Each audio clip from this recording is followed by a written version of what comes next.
খুঁটিনাটি রান্নাবাটি কুকিং চ্যানেলে আপনাদের সকলকেই স্বাগত জানাই।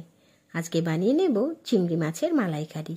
এই মালাইকারির শব্দটা শুনলেই জিভে যেন প্রথম থেকেই জল আসতে শুরু করে। তবে সেই রকম স্বাদের মালাইকারি আর রোজ দিন বানানো কোথায় আর হয়ে ওঠে। তবে যেদিন যখন বানাবো বাচ্চারা কিন্তু চেটেপুটে ভাত থেকে শুরু করে সবই খেয়ে নেয়। তাই আজকে সেই সুন্দর রেসিপিটাই এবং খুবই সহজভাবে বানানো এই মালাইকারি রেসিপিটা ভাবলাম আপনাদের সঙ্গে একটু শেয়ার করে নিই। এই জন্য প্রথমে আমি চিংড়ি মাছগুলোকে ভালোভাবে পরিষ্কার করে ধুয়ে নিয়েছি। কড়াই গরম হতে দিয়ে তাতে দিয়ে দিচ্ছি পরিমাণ মতো সরষের তেল। এরপর চিংড়ি মাছগুলোকে তেল গরম হওয়ার পর ছেড়ে দিলাম।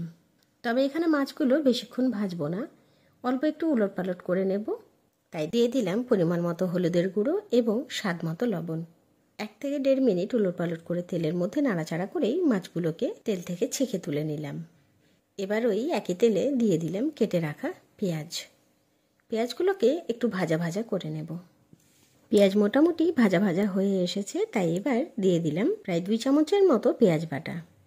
এবার পেঁয়াজ বাটা এবং পেঁয়াজ কাটা দুটোকেই ভালোভাবে তেলের মধ্যে কষিয়ে নিচ্ছি। সুন্দরভাবে কষানো হয়ে গেলে দিয়ে দিচ্ছি 1.5 চামচের মতো রসুন বাটা। এবার রসুন এবং পেঁয়াজ কাটা সবগুলোকে একসঙ্গে নাড়াচাড়া করে একটু কষিয়ে নিচ্ছি। মশলা যখন প্রায় ভাজা ভাজা হয়ে গেছে, অর্থাৎ মশলা থেকে যখন তেল বার হওয়া শুরু করে দিয়েছে, তখন দিয়ে দিচ্ছি পরিমাণ মতো হলুদের গুঁড়ো, স্বাদ মতো লবণ এবং কাশ্মীরি লঙ্কার গুঁড়ো।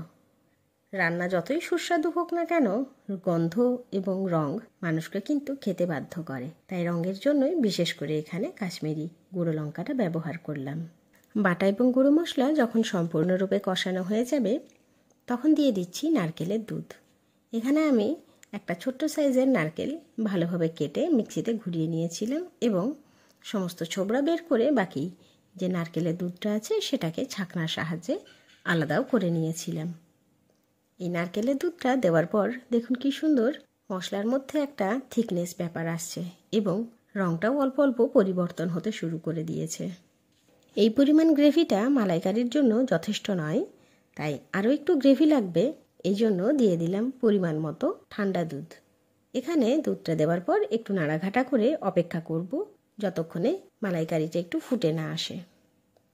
কারির মধ্যে একটু ফুটে আসা ব্যাপারটা চলে এসেছে, তাই এরপর ভেজে রাখা চিংড়ি মাছগুলো ঝোলের মধ্যে দিয়ে দিলাম। এবার আলতো হাতে নাড়াচাড়া করে প্রায় 2 থেকে 3 মিনিট ফুটিয়ে নিলেই আজকের রান্না কিন্তু কমপ্লিট। আরে দাঁড়ান, যাচ্ছেন কোথায়? গরম মশলা তো এখনও দিতে বাকি। সবশেষে গরম মশলা দিয়ে গ্যাসের ফ্লেম অফ করে দিলাম। গরম মশলার ব্যাপারটা আপনার ক্ষেত্রে কিন্তু অপশনাল, চাইলে দিতেও পারেন কিংবা স্কিপও করতে পারেন। ব্যাস, আজকের রান্না কিন্তু কমপ্লিট। গরম গরম ভাতের সঙ্গে বাঙালির পাতে যদি এই মালাই চিংড়ি পড়ে, তাহলে কিন্তু দ্বিতীয় আর কোনো বিকল্প লাগবে না। অতি অবশ্যই বাড়িতে কিন্তু এই মালাইকারি রেসিপিটা একবার ট্রাই করে দেখবেন। খুব সহজ এবং চটজলদি বানিয়ে নেওয়া যায় এই রেস্টুরেন্ট স্টাইলের চিংড়ির মালাইকারি। এইরকম সুন্দর সুন্দর রান্নার ভিডিওস দেখার জন্য অবশ্যই আমার চ্যানেল খুঁটিনাটি রান্নাবাটিকে সাবস্ক্রাইব করতেই হবে। অবশ্যই লাইক, শেয়ার এবং কমেন্ট করে জানাবেন আমার দেওয়া সমস্ত ভিডিওস আপনার কেমন লাগছে। ধন্যবাদ।